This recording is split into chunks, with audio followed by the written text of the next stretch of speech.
प्यारे साथियों नमस्कार। स्वागत है आप सभी का आपके प्यारा सा यूट्यूब चैनल अनुसार हिंदी यूट्यूब चैनल में। मैं उम्मीद करता हूं कि आप सभी कोई मस्त होंगे। सो प्लीज हंसते रहिए, मुस्कुराते रहिए, स्वस्थ रहिए और मन लगा करके पढ़ाई करते रहिए। आज का ये सेशन आप सबके लिए बहुत ही शानदार होने वाला है, क्योंकि आज के सेशन में हम लोग सीखने वाले हैं कि वर्णों के उच्चारण स्थान कहाँ कहाँ होते हैं। काफी सारे बच्चों के ये कमेंट्स थे कि सर उच्चारण स्थान याद करने का कोई अच्छा सा लॉजिक, कोई अच्छा सा ट्रिक मिल जाए तो मजा आ जाएगा। तो मैं आज बड़ा परिश्रम के बाद आपको एक अच्छा लॉजिक बताने वाला हूं कि आप बहुत आराम से, आसानी से कैसे उच्चारण स्थान को याद करेंगे। बहुत ही आसान है, एकदम आसान। और मुझे लगता है कि ये वीडियो देखने के बाद आपको उच्चारण स्थान में कभी समस्या नहीं होगा। बस थोड़ा सा, एकदम थोड़ा सा लॉजिक लगाना है, और वो आप जानते हैं ऑलरेडी, बस आपको जगाने की जरूरत है। मतलब जस्ट लाइक हनुमान जी हैं आप, आपको बस आपकी शक्ति की पहचान करानी है। तो आप वो चीज जानते हैं, लॉजिक वहीं पे है, फिर भी आप ट्रिक खोज रहे हैं। तो मेरे साथ भी वही हुआ। जब मैं उस पर स्टार्ट किया, बैठना लिखना स्टार्ट किया, तो यार लगा यार ये तो बहुत इजी है। और वही आज मैं आपके साथ शेयर करने वाला हूं। सो प्लीज बने रहेंगे अंत तक इस वीडियो में, और पूरा वीडियो देख लेना, मजा आ जाएगा। तो आइए सबसे पहले हम लोग देखते हैं कि हमारे उच्चारण स्थान कौन कौन से होते हैं। मैं आपको एक इमेज दिखा रहा हूं, ये आप इमेज देख रहे हैं। इसमें सबसे पहले मैं आपको एक बात बता दूं कि सबसे पहले जो हमारा आता है वो कंठ आता है। सबसे पहला उच्चारण स्थान, यहां से हमारा उच्चारण स्टार्ट होता है कंठ। कंठ के बाद तालु, ऊपरी भाग तालु, और जस्ट उसके बाद मूर्धा पड़ता है, फिर दांत, फिर ओठ पड़ता है। तो हम लोग पहले इसके ऑर्डर को दिमाग में रख ले। अगर ये ऑर्डर आपके दिमाग में है तो कभी नहीं आप भूल सकते हैं उच्चारण स्थान। बहुत ही आसान है। ये आपको दिख रहा होगा, वैसे नहीं दिख रहा तो मैं सबसे पहले यहां का जो भाग है वो आपका हो जाता है कंठ।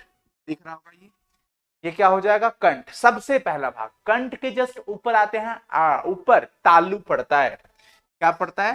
तालु। ठीक है। तालु के जस्ट आगे वाला भाग, तालु के जस्ट आगे वाला भाग मूर्धा पड़ता है। तो मैं यहां पर मूर्धा लिख देता हूं, ये मूर्धा हो गया। ददा संयुक्त भी। जस्ट उसके बाद क्या आता है? दांत, यानी कि दंत जिसे कहते हैं, दंत। और फिर यहां पे ओष्ठ आता है, ओष्ठ। ठीक है। बस इतना से काम हो जाएगा। ये ऑर्डर हमें बहुत अच्छे से याद रखना है बच्चों। क्या? कंठ, कंठ से ऊपर आया तालु, तालु से ऊपर आया मूर्धा, फिर आगे आया दांत, फिर आगे ओठ। तो ये हमारे ऑर्डर अगर आपको याद हो गए तो फिर मजा आ गया।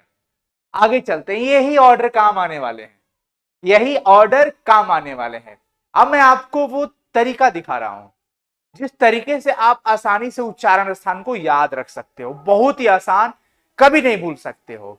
देखो, उच्चारण स्थान याद रखने का सबसे आसान उपाय क्या है कि हमारे जो उच्चारण स्थान थे उनका ऑर्डर क्या था? सबसे पहले कंठ, सबसे पहले कंठ, फिर तालु, फिर मूर्धा, फिर दंत, फिर ओष्ठ। ये ऑर्डर है, ये हमारा उच्चारण स्थान का ऑर्डर है जो कि आप यहां पर देख पा रहे हैं। पहले कंठ, फिर तालु, फिर मूर्धा, फिर दंत, फिर ओष्ठ। यही ऑर्डर है। अब हमारे वर्ण जो स्टार्ट होते हैं, अगर हम स्पर्श वर्ण की बात करते हैं, स्पर्श व्यंजन वर्ण की बात करें तो क से स्टार्ट होता है। तो सबसे पहले क वर्ग आएगा, तो हम पहले क वर्ग को रख देंगे। क ख ग घ, अंगा छोड़ दीजिए, पांचवा अक्षर छोड़ दीजिए। इसी के हिसाब से क ख के बाद क्या आता है? च छ ज छ। तो फिर च आ गया, जस्ट उसके जस्ट नीचे तालु वाला पे च आ जाएगा। अब इधर 3 नंबर पे मूर्धा आता है, उधर 3 नंबर पे ट ठ ड ढ आता है, इधर 4 नंबर पे दंत आता है, जबकि इधर 4 नंबर पे त थ द ध आता है, इधर 5 नंबर पे ओष्ठ आता है, इधर उसी प्रकार से प फ ब भ आता है। तो ये तो बहुत आसान है सर, ये तो बहुत आसान है, कभी भूल नहीं सकते हैं भाई। हम भी इतने दिनों से याद रखे थे इसे, लेकिन मैंने इस पे बैठा तो फिर मजा आ गया कि यार अब तो जीवन में भूलना ही नहीं है कभी। क्या सर, आप भी सही में बता रहा हूं। हमने उच्चारण स्थान का ऑर्डर देखा, ऑर्डर क्या है? ऑर्डर यही है, क्रम क्या है? कंठ, फिर तालु, फिर मूर्धा, फिर दंत, फिर ओष्ठ। यार तो फिर क च ट त प, क च ट त और फिर प ओष्ठ से। तो ये तो पूरा ऐसे ही याद हो गया। ऑर्डर याद रखना है, 1 नंबर पे ये पड़ा था, 2 नंबर पे ये पड़ा था, 3 नंबर पे ये पड़ा था, 4 नंबर पे ये पड़ा था, 5वें नंबर पे ये पड़ा था। फटाक से मिला लेना है, कचट तप। फिर आते हैं अ आ में। तो सबसे पहले क्या आता है, अ, फिर आ आता है। तो अ हो या आ हो, उसका उच्चारण जहां से अ बोलेंगे वहीं से आ निकलेगा। तो अ और आ ए सेम। तो सबसे पहले 1 नंबर पे अ आता है, तो 1 नंबर पे ही कंठ है, तो अ आ कंठ में ही चला जाएगा, अ आ कंठ में चला जाएगा। फिर हर्षई दीर्घई, तो दोनों मिला के एक जगह आ जाएंगे। फिर हर्षई और दीर्घई आ गया यहाँ पे। कितने नंबर पे, तालु नंबर पे, 2 नंबर पे। भाई बहुत आसान है।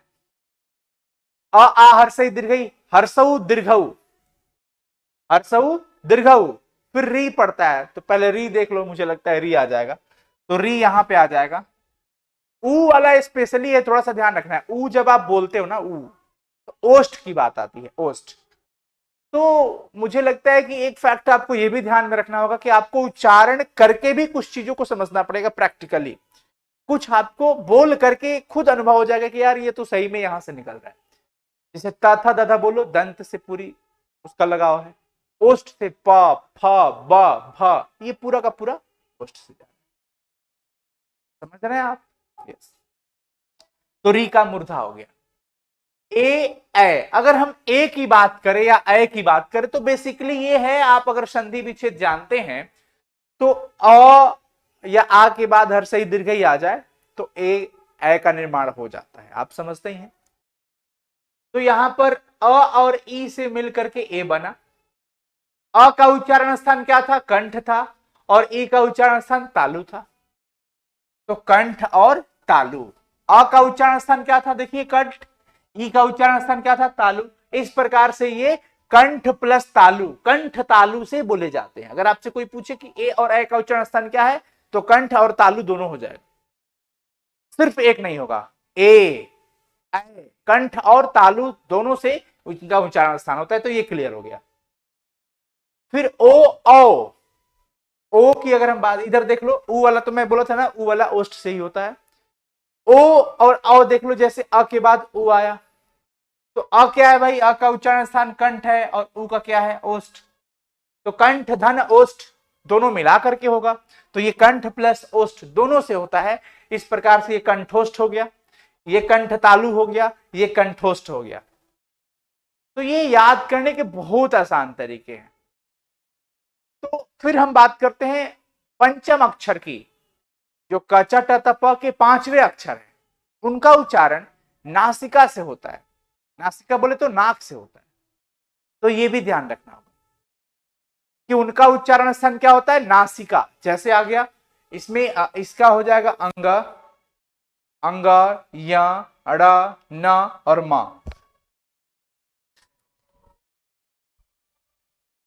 तो ये देख रहे हैं आप, पंचम अक्षर है और इनका उच्चारण स्थान नासिका होगा। क्या होगा, नासिका। तो ये थे बच्चों उच्चारण स्थान। यरल वाला याद करना पड़ता है, तो वो आप देख लेंगे, आपके पास पुस्तक भी है। इनके ट्रिक्स मैंने आपको दे दिए, बड़े शानदार, मुझे अच्छा लगा था। मुझे नहीं पता आपको कैसा लगा होगा। सो प्लीज, अगर जैसा भी लगा हो कमेंट सेक्शन में कमेंट करके जरूर बताना अच्छा लगा या नहीं। मुझे उम्मीद है कि अगर आप इसको ध्यान में रखते हैं तो कोई ट्रिक व्रिक की जरूरत नहीं है।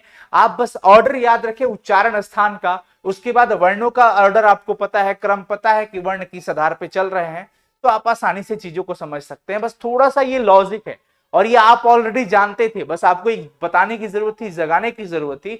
तो मुझे लगा आप अब क्लियर हो गए होंगे। Thank you so much. कैसा लगा जरूर कमेंट सेक्शन में कमेंट करना। अगर अच्छा लगा हो तो अपने सभी दोस्तों को जरूर शेयर करो।